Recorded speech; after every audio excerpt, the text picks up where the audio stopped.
37. Celete derse fıkıh müyesserden. Nahmeduhu ve nusalli ala Resulihil Kerim. Dersimiz azanna. Azan çıkındı sonra ne başlıyor? Namaz başlıyor. Azan inşallah ne deyip o bu gece ahir geceti. O zaman erteden bilek inşallah namazın üstüne kurdum bunu. İndi azanın sünnetliğini ondan sonra mustahabbatında adını ayıttı. İndi bir şey de attıracak ki azanın mekruh güne karşılığı var. Ya etmeden kavuluk diyen kurdum. Ayçaklardan biri avul baştan azanı hengillenip bağnağma ahen azan etmekte. Ama Allah deyip herkes böyle çek baryandır ne kadarlar.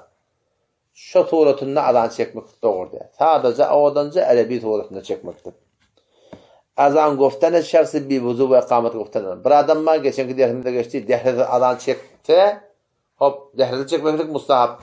Dehrede azan çekme günah kaçırı yok. Ama bir adam ne etti? Hem dehrede azan çekti hem de bütün tekbir etti. Şey mi? Tekbirin giden namaz var da. Dehrede adamın tekbir etmekliği şey doğrudur. Ondan sonra yine haram adamın azan etmekliği. Bu da yani mükrahiyeti var. Bu bir azan ayette boluptur azan yöne. Kerahiyeti var kamil adanın. Yani bir Huday Taala'nın bir söyleyecek işi diye istatlar. Ondan sonra bir yumurtkalık oğlun ki aklı hoşu henüz barahim gelmeyiptir. Bir 9 yaşaptır, 10 yaşaptır aklı hoşu zayinna. Ona adan ettirenin ayıbı yok. Ama bir 4 yaş, 5 yaş henüz aklı hoşu koyulmadık. Şolara adan ettirmektir. O da kerahiyeti var. Değerli adam adan ettirmektir. Bunda kerahiyeti var. Methada madan ettirmeklik, bunda kerahiyeti var. Zenana bolup alan etmeklik, bu da mekruh. Fasık deyiptir. Fasık adamı. Fasık diyenler o da umumi suretinde ve koriha imametul fasık geliyor. Fasık adamın imameti de mekruh diye. Şu fasık diyeni lefz-i fesik fefeseka an emri rabbihi geliyor. Şeytanın hakkında, cinin hakkında Rabbinin emrinden çıktı diye. Fesaka dediği çıktı diye ayttığı. Bir veli imandan çıkmaklık, bir veli Allah Teala'nın aydandan çıkmaklık. O kafirler hakkında kafire patık diye kullan ol imandan çıkıyor. Ya bir haytı bir ada Müslümanın biri burada da dinden çıktı, kullan dinden çıkıyor da aydıp görse, ona da mı gepem patık iken ama dinden çıkıptır diye. Ama belki suretinde belki ati halatta yani tefsir maruf Kur'an'da geliyor. Günah sagiralara ati bolan adama fasık diyor. Günah sagiralara ati bolan adam. Vay balon adam günah kebire ati oldu. O şol kitapta geliyen günün ki fasıkın imameti mekruh diyeni takkalı yok adam imam olmaktan mekruh diyor. O da şu taydan yani bakın adam kâsirle şermet diyor. Onlar şermeden o takkal murtu yok. O şu evgeçiye duruyor imam oluyordur. Böyle sen ne mi görecek günün ma? Berde takkallı adam ma, molla va, kari va. O da eti kıyamete ne mi cevap vermedi? Elin kavuşup durdun. Yine mi ehdine sıratel müstakime bir doğru yol sala vardı. Günün nasıl peygamberin takkallı aşağılarına koyayım oluyor? O da etiyen doğatın oldu. Sıratel dediğin enam talim yani nığmat bilen adamdan yol sala vardı. Peygamberin yol sala vardı. Yani peygamberin günün nasıl takkallı aşağılarına koyup durdun. O soyuduna da utandan barda imam da boluyardı. Bir doğrudamış. Şu doğrudadı. Şu adam fasık değil. Ki adamlar aydınlık kıyın oluyor. Sen şeriatına fasık deyiptir. O dünyanın yani bir erhele yarıştırma edemizde o gelinin burnuna yel var. Ahırda da uçtup bilmedik de. Gelinin burnuna yel var. Ne mi diye? Ben şeraitim var diye. Şeraitimi kabul etse diye ben diye yaşayacak diye. Şeriatın neymeti? Tem Müslüman ne mi? Müslümanın şeriatı Kur'an sünnettir de.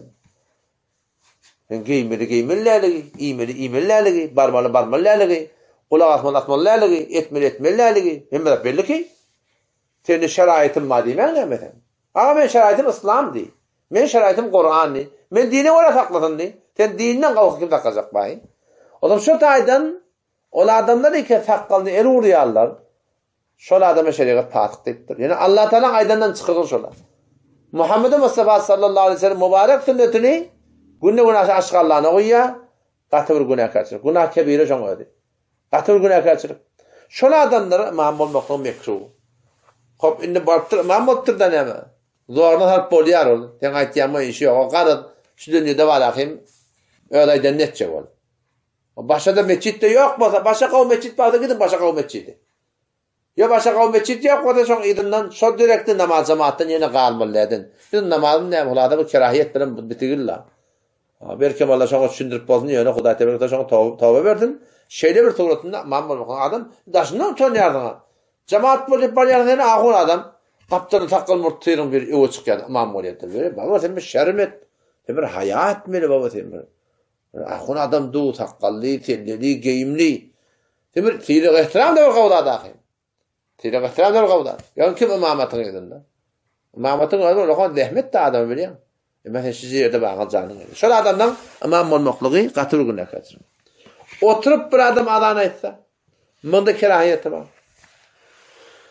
Bu adan çeken adam adan bilen tekbirin arasında. Yani keplemekligi. Beray mazal mekrak de esnai azan ve ikamet. Yani o da adan çekip de sonra tekbir edenin guruldu ya. O müşkili yok ki. Adan etiyende hakkıya da diye kepleşe oturuyor. Sonra tekbir ediyor. Yok. Adan çekip de Allahu ekber Allahu ekber diye falancan onu getirmeyerek böyle. Yani Allahu ekber Allahu ekber diye biliyor. Şu adan çekip de arada keplemelerden. Ya tekbir edip ama hayya ala selah hayya ala selah hay tepte doğrulan diye. Hayya ala felah hayya ala felah diye biliyor. Şu doğrultuda doğru diye. Aranda ketlemelerden. O zaman deyiptir eğer müezzin adanın arasında keplese onu demiş o mustahap şu adan öğürlemektik deyiptir. Öğürlemede ne adam boruptur. Evet cumhuruni şehirde var akıyım başka yerlerde azan ikamet etmeklik mekruh. Şehirde cumhur söyleyenlerde fakat cumhur meçitte var öyle adan çekilir. Sonra da kadansını kurun ettir. Herkes ki bir işler yek namaz ve fut geldi. Bir adam namazda kada bolurlar. Kendi namazlarına kada varıptır. Onu önemezsin. Avvalından adan etsin. Kalanından ne mi tekbir etsin deyiptir. Yani o da 5 saat namaz, 10 saat namaz, 15 saat namaz geçiptir da. Yani açık şeyler öyle. Şu suratında kada alacak bolýar. Avvalından adan etsin. Kalanından her gaynin önünden tekbir etse bolýar. Hamana ertine madem başlattı adan ettir. Sonra tekbir ettir. Öğleden şimdi cidagana adan etmeye. Öğleden şimdi evet tekbir etti. Akşamda şimdi tekbir etti. İkindi şimdi tekbir etti. Şu doğrultunda gitse de bolýar. Elbette her gaýsyna cidagana adan ikamet aýtsa ol beter gawy ýöne. Allah tebaraka ve teala tawfik bersin. Assalamu alaykum ve rahmetullah.